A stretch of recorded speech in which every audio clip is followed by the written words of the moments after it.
வேண்டிய வரங்கள் கிடைக்க, நினைத்தது அனைத்தும் நிறைவேற நான் சொல்கிற இந்த பரிகார முறையை நம்பிக்கையோடு செஞ்சு பாருங்கள். ஆடிப்பூரத்தன்று காலையில் கட்டாயமாக நம்ம எது நினச்சாலும் நடக்கும். Hi guys, welcome back to our channel. என்னோடய சேனலை இப்போ தான் நீங்கள் ஃபர்ஸ்ட் டைம் பார்க்குறீங்கன்னா ப்ளீஸ் சப்ஸ்கிரைப் பண்ணிக்கோங்க. நீங்கள் கொடுக்குற ஒவ்வொரு சப்ஸ்கிரிப்ஷனும் எனக்கு மிகப்பெரிய மோட்டிவேஷனாக இருக்கும். வாங்க இப்போது வீடியோக்குள்ளே போகலாம். விரைவில் திருமணம் நடக்க மற்றும் குழந்தை பேறு கிடைக்க, நாம் நினைத்த காரியங்கள் கைகூட ஆடிப்பூரத்தன்று காலையில் ஒரு சிறிய தட்டில் ஒரு கைப்பிடி அளவிற்கு தாழம்பூ குங்குமத்தை எடுத்துக்கோங்க. இந்த குங்குமத்தில் பன்னீர், ஜவ்வாது, ஏலக்காய் பொடி ஆகியவற்றை சேர்த்து மஞ்சளில் பிள்ளையார் பிடிப்பது போல் பிடித்து கொள்ள வேண்டும். தாழம்பூ குங்குமம் நாட்டு மருந்து கடைகளில் கிடைக்கும். அப்படி கிடைக்காத பட்சத்தில் சாதாரண குங்குமத்தை கூட பயன்படுத்தலாம். இவற்றோடு சந்தனம் வேண்டுமானாலும் சேர்த்து கொள்ளலாம். அனைத்தையும் ஒன்றாக கலந்து பிள்ளையார் போல் பிடித்து வைக்க வேண்டும். இதை சுற்றி 3 எலுமிச்சை பழங்களை வைக்க வேண்டும். வீட்டு வாசலில் மாவிலை தோரணம் கட்டி வைக்கலாம். முடியாத பட்சத்தில் ஒரு மாவிலையாவது தொங்கவிட வேண்டும். இப்போது பூஜை அறையில் பிள்ளையார் போல் பிடித்து குங்குமம் கலவையை சக்தி வடிவமாக நினைத்து தீபமேற்றி தூப தீப ஆராதனை காட்ட வேண்டும்.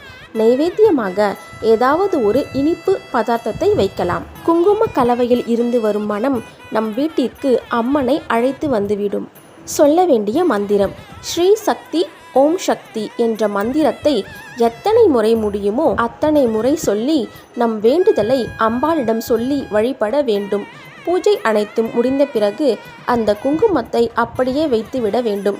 இதற்கு ஒவ்வொரு வெள்ளிக்கிழமையும் தொடர்ந்து குங்குமத்தால் அல்லது பூக்களால் அர்ச்சனை செய்து வழிபட்டு வர வேண்டுதல்கள் எதுவாக இருப்பினும் நிச்சயம் நிறைவேறும். பூஜையில் வைத்த எலுமிச்சை பழத்தை எடுத்து சாறு பிழிந்து குடித்துவிடலாம்.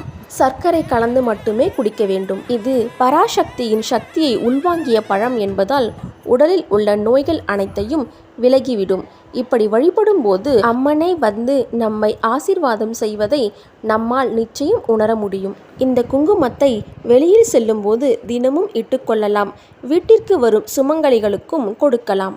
அதை அப்படியே வைத்திருந்து அடுத்த வருடம் ஆடிப்பூரம் அல்லது ஆடி மாதத்தில் நீர்நிலைகளில் சென்று கரைத்து விடலாம்.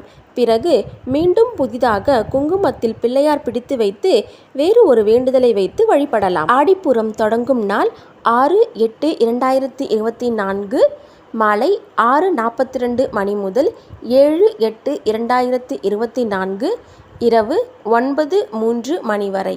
நான் சொன்ன இந்த வழிபாட்டை 7/8/2024 காலை 6 மணிக்கே ஆரம்பிச்சிடுறது ரொம்ப நல்லது. இந்த எளிமையான பரிகாரத்தை செய்து நம் வேண்டுதல்கள் அனைத்தும் நிறைவேற்றி கொள்ளலாம். நம்பிக்கை இருப்பவர்கள் செய்து பாருங்கள். இந்த வீடியோ உங்களுக்கு பிடிச்சிருக்கோம் நம்புறேன். அப்படி பிடிச்சிருந்தா ப்ளீஸ் லைக் பண்ணுங்கள். அதே மாதிரி சப்ஸ்கிரைப் பண்ணிட்டு பாருங்கள் ஃப்ரெண்ட்ஸ். நீங்கள் கொடுக்குற ஒவ்வொரு சப்ஸ்கிரிப்ஷனும் எனக்கு மிகப்பெரிய மோட்டிவேஷனாக இருக்கும். Thank you friends. இதே மாதிரி அடுத்த வீடியோவில் மீட் பண்ணலாம். அது வரைக்கும் பாய்.